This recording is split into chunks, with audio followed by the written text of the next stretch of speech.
Hola, ¿cómo están? Sean bienvenidos a Historia en Minutos, el podcast donde vemos eventos importantes y no tan importantes de la historia mundial. Vamos a empezar con la efeméride del día de hoy. El 8 de enero de 1935 nace Elvis Presley, cantante y actor estadounidense, quien falleció en 1977. Un gran cantante de aquellos tiempos y sobre todo es que ha sido bastante influyente en la música y en el mundo del entretenimiento. Hace poco le hicieron una película biográfica que fue todo un éxito y que seguramente va a estar nominada al Oscar. Sean bienvenidos después de un tiempo de descanso, de fiestas y sobre todo para disfrutar con familia y personas cercanas. Espero que se la hayan pasado bastante bien en Navidad y en Año Nuevo, y en este año que está empezando les deseo lo mejor y que cumplan todas sus metas. Ahora ya después de casi un mes y de todo lo que pasó, de la historia del mundial, del último podcast que se hizo y ya las vacaciones que pasaron, por fin vamos a retomar el ritmo de la historia que llevábamos antes.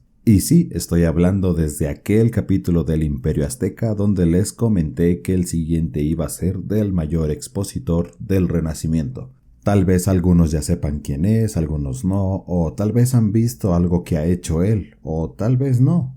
Pero no se preocupen, aquí vamos a ver por qué se le llama el máximo exponente del Renacimiento. El máximo exponente del Renacimiento, Leonardo da Vinci, se vio fascinado por todo. Desde la ciencia hasta las matemáticas, de la pintura a la invención, de la escultura a la arquitectura y de la ingeniería a la caricatura. Para Da Vinci, todo era una fuente de asombro que debía ser investigada, registrada y desarrollada. Se interesaba tanto por el interior del cuerpo humano como por el exterior, tanto en las posibilidades de volar como en llevar a los conceptos de la guerra hasta sus límites. Pero vayamos desde el principio. Leonardo da Vinci nació el 15 de abril de 1452 en Vinci, Italia.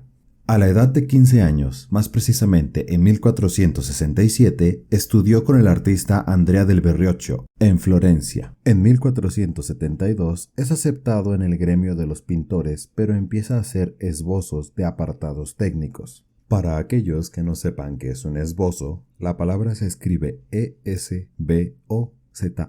Básicamente es un diseño o tal vez algún plano o tal vez algo más rústico de alguna pintura o de algo que se vaya a hacer. Básicamente sería como un machote o algún tipo de bosquejo. Ahora, en 1482 se muda a Milán para trabajar para el duque, dejando inconclusa la Adoración de los Magos.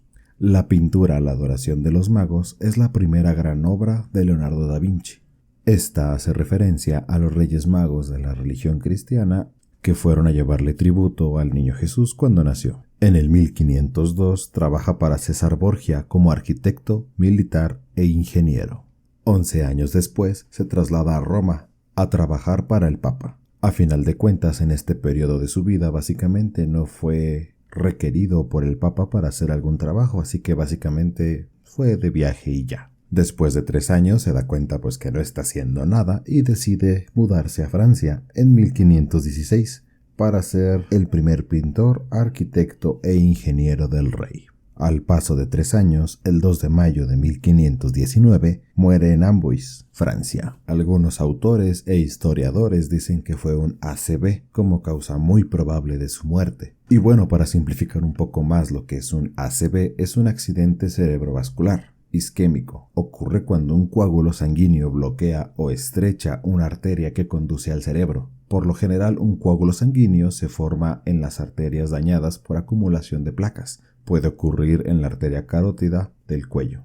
O básicamente, y en resumidas cuentas, un derrame cerebral. Ahora, sus invenciones fueron básicamente muchas, pero casi todas están puestas en papel o en planos. Muy pocas fueron construidas. Estamos hablando de pequeños helicópteros o máquinas voladoras en ese entonces se les llamaba, pero nada que haya funcionado al 100% como es que lo conocemos ahora. Entre sus ideas habían máquinas voladoras, tanques, armas automáticas, paracaídas, equipos de buceo, carros autopropulsados, helicópteros y un robot. Sí, para ser el siglo XVI estaba muy adelantado, demasiado adelantado a su época.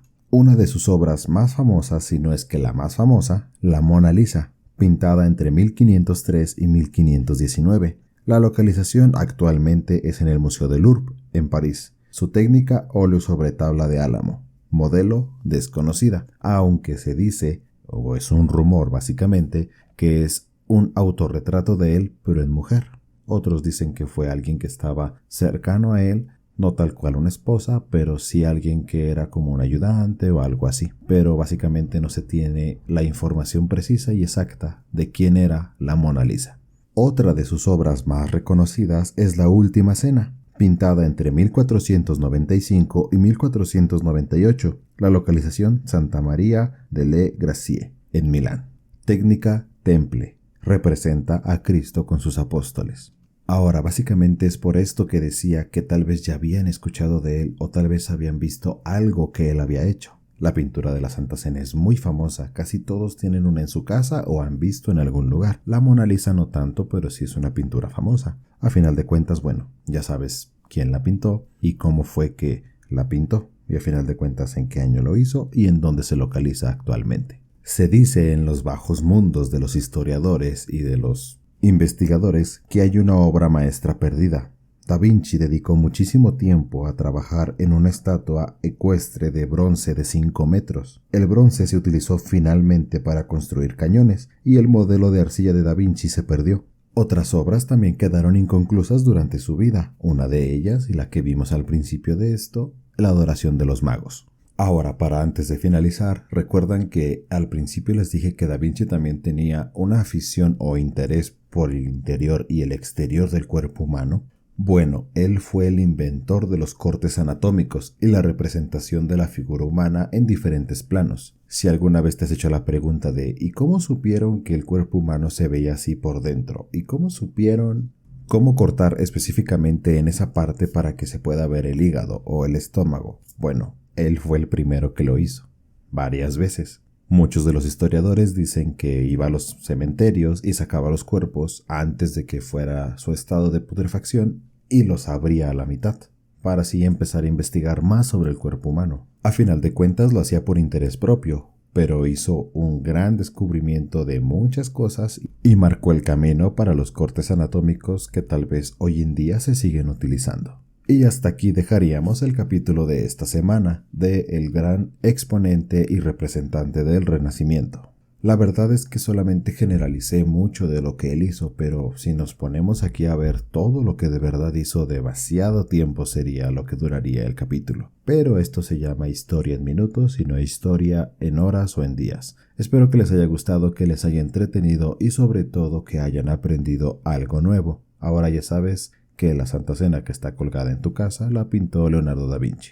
O bueno, es una réplica o copia de la pintura original que pintó Leonardo da Vinci. Pero a final de cuentas, ya lo sabes. O también ya sabes quién fue el primero en abrir un cuerpo humano y ver qué es lo que había dentro. Pero bueno, eso ya tú lo sabrás en dónde lo vas a usar. Y esto sería todo por el día de hoy. Muchas gracias por escuchar hasta este punto y nos estaremos viendo la siguiente semana con un tema especial. No les voy a spoilear, ya ustedes lo verán cuál es. Y bueno, sobre todo, muchas gracias. Compártanlo si conocen a alguien que le pueda interesar. Y bueno, nos estaremos viendo en la próxima historia. Adiós.